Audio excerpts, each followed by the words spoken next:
You are watching TFI. Greetings covered in paint splatters, because apparently that's the fashion nowadays, boy. Here, welcome back to another video where I've teamed up with Autodesk to talk a little bit about the 20-year anniversary of Autodesk Inventor, which is happening this year, and in the lead up to Autodesk University Las Vegas 2019, we're going to talk a bit about the class track that they've put on this year for Inventor to commemorate that 20-year anniversary. They have an extra special lineup of classes, so we're going to talk a little bit about that.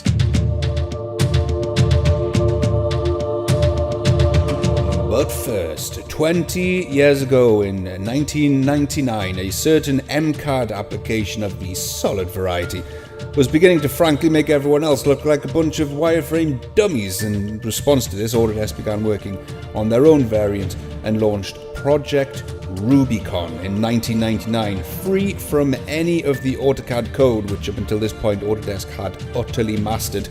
Rubicon was a from scratch, absolute, from the ground up effort to compete in the mid-priced MCAD market. It was later branded as Autodesk Inventor, and Project Rubicon was strongly aligned with the Crossing the Rubicon theme, making reference to Caesar and his 13th Legion's crossing of the Italian shallow river in 49 BC against the orders of, and in turn declaring war on the Roman Senate in what they considered an act of treason. And scholars maintain that the Crossing the Rubicon terminology used by Autodesk was a nod to the Latin word rubico, derived from the adjective rubeus, meaning red, which the river was so named as its waters coloured red by mud deposits, a reference to the strong red branding used by the other solid modelling competitor, with the phrase crossing the Rubicon being used as a metaphor that means to pass a point of no return, a fitting mission statement as they embarked to wage war atop the waters muddied red by the red team. Or maybe not. Or maybe I've just made that last bit up. Anywho, Project Rubicon was called to arms in 1999, soon after codename Mustang brought us the earliest release that became Inventor. Fast forward 20 years to today and we're rocking Inventor 2020, codename Senna, named after Ayrton Senna, who tragically died at Imola, Italy, which on a global scale is a mere stone's throw away from the Rubicon River. Anyway, that's how it all started 20 years ago, and to honour the 20-year history of Autodesk Inventor, they have indeed put on a special class track this year at Autodesk University, and let's take a look at a sneak peek of some of the classes that I find particularly interesting this year at Autodesk University Las Vegas 2019. Alright then, so my original plan was to take the classes that have been enrolled at Autodesk University for Inventor this year and then maybe pick 10 of them and talk a bit about them, but there's just too many of them. And before I get into that, if you're not entirely sure what Autodesk University is and what the classes are, I've done a video already where I covered Autodesk University London this year, and I'll link that up at the top corner. But essentially, over the 3 days that Autodesk University is held, Autodesk schedule a bunch of classes which all happen at the same time. There's hundreds and hundreds of classes going on in different rooms within Autodesk University, and then you can enroll onto these classes. They're usually about an hour long. There's an industry speaker at the front. That could be an industry partner, an Autodesk employee, a reseller, or a customer who's hosting the class. That person submitted their class idea, and then Autodesk sifted through all the ideas, all the proposals, and then selected them to be a speaker this year at Autodesk University. So you enroll on their class. It's a classroom environment. You sit down and then you listen to the guy talk, or you can participate. There's labs, there's interactive classes, all that kind of stuff as well. And they're on different topics. It could be tips and tricks. It could be new trends that are going on in the industry, how you can leverage Autodesk's tools to help you work better, that kind of, all kinds of different things. But it's essentially an hour of a classroom environment learning from someone who really knows their stuff. So this year at Autodesk University 2019, they had over 250 submissions for classes for Inventor from 205 different speakers, but they had to whittle that down, and they've now got 54 classes spread out over the 3 days that Autodesk University is on this year. So I'm going to take some of those classes and talk a bit about which ones I find the most interesting and might be the most helpful for my viewers. But that's not to say that any of the classes I don't talk about aren't interesting. It just means I had to pick like a fraction of the 54, which was quite difficult to do. So let's get cracking with class MFG 317090 on Tuesday morning, 8 o'clock, held by Mark Lancaster from Synergist. So this one's all about getting the most out of your Inventor templates, and the reason I went with this one is because I see quite a few people in my comment section in the videos and emailing me and in the Discord area talking about having difficulties with Inventor templates. Inventor's templates aren't the easiest things to manage and set up. So any kind of guidance you can get, which is going to help you with best practice solutions around your templates, is going to be of a benefit. So this class is worth sitting on for an hour. And next up is MFG 319544-L. Up and running with Inventor Nastran from Wazim Muniz. Waz is my ex-colleague at Symmetry, and Waz absolutely knows his shizzle when it comes to anything simulation related. He literally writes the book on simulation. So if you want to know a little bit more about FEA, if you want to just listen to someone who knows exactly what they're talking about and has decades of experience with simulation, then this is a class to sit on. Waz is an absolute stand-up stellar guy, and I highly recommend you sit on this class if you've got any kind of an interest in learning a bit more about simulation and hearing someone or even engaging with someone who knows their stuff with simulation. And then we have MFG 316920, back to basics with Mike Davis, your CAD guru. So Mike is an absolute champ. He's one of the most passionate, enthusiastic guys for anything CAD related that I've ever come across. And this is a back to basics class. If you're looking at the class lineup and you're like, I'm not really sure if I'm at that level yet to be looking at that sort of stuff, I'm still kind of learning my way around the product, well, this back to basics class is an absolute champion.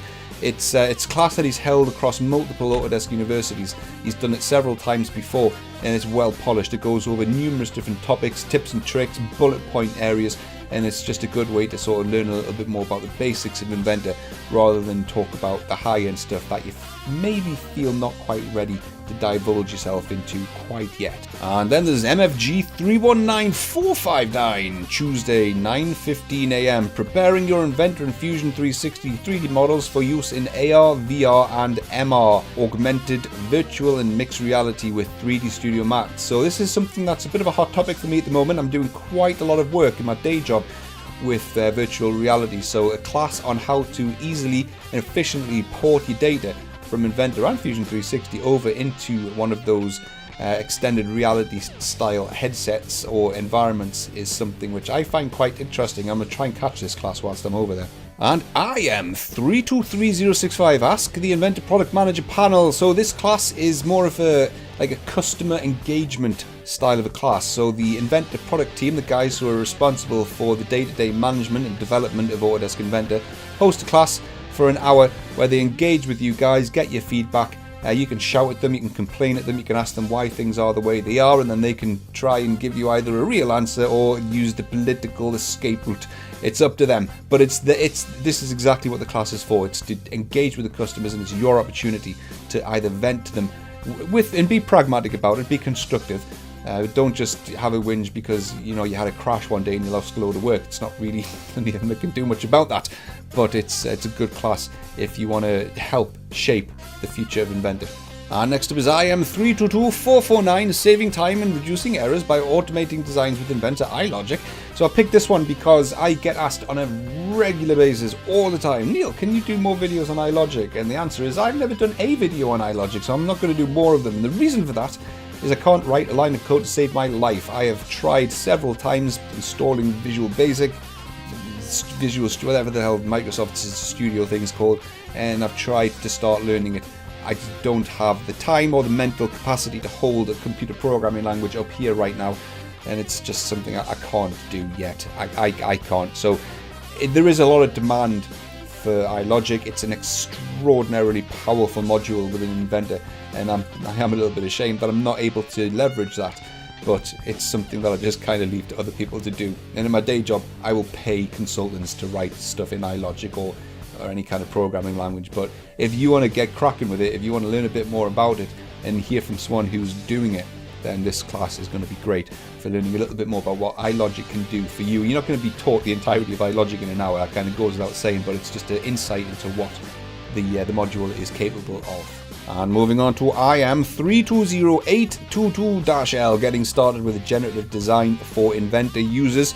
Wednesday at 10:30 a.m. from Matt LeMay and Alessandro Gasso, Autodesk employees, adoption specialists, but not of the birth variety.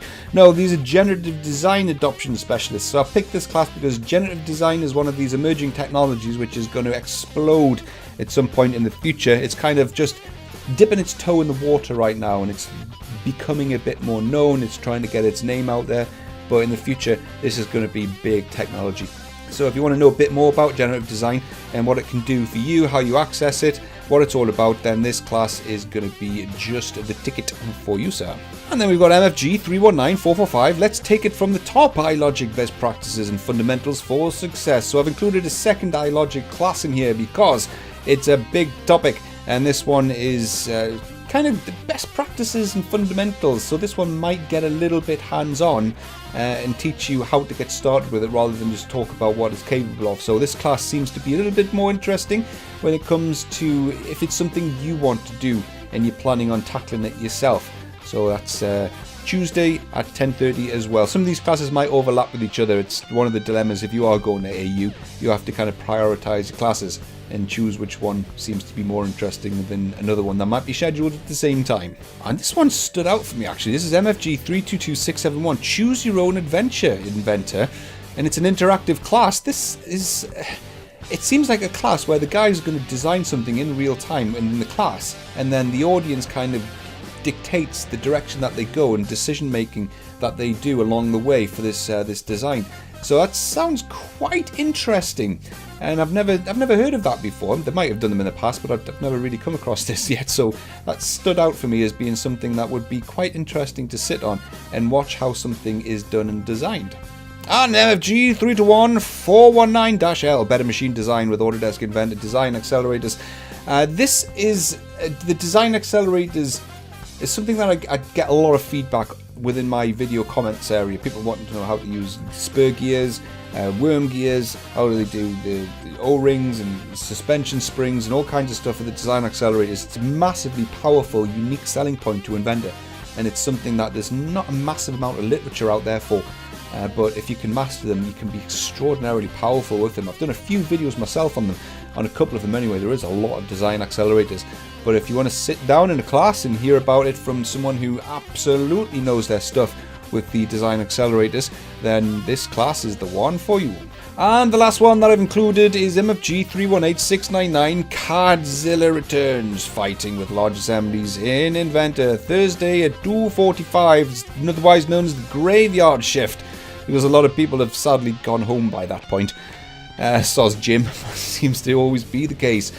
But this one stood out because large assemblies in Inventor is one of its Achilles heels. It is touted as being very well equipped at handling large assemblies, but if you put them together wrong, then you can have all kinds of bother with large assemblies. So this class seems to be something that might be useful to people who are struggling with absolutely, and by large assemblies, I'm talking like hundreds of thousands of parts, not 1,000 or 5,000. That's kind of the large assemblies that I kind of deal with. So this is a class, if you find that you're struggling a bit with that, then you can ask Jim about it, hear what he's got to say, engage with other people that might be having similar issues to you. Right then, that's my 12 picked classes out of the 54 at AU this year on Autodesk Inventor. The other 42 have been selected by Autodesk on merit, and that doesn't mean they're not very interesting because I haven't mentioned them. They are all special in their own ways. I just had to pick 12.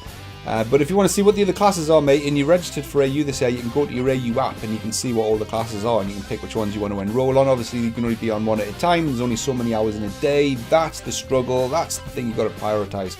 But it's a nice problem to have. Anyway, that'll do it for me for this one. Good luck to all of the speakers this year in their preparations for their classes. Congratulations for being selected, and I'll see you all over there this year. Check out the channel, mate, because in the future I've got, over the next couple of weeks, more to do with Autodesk in preparation for AU. A couple more exciting things coming up. So stay tuned for that, and I'll see you in the next one. Thanks very much. Toodles.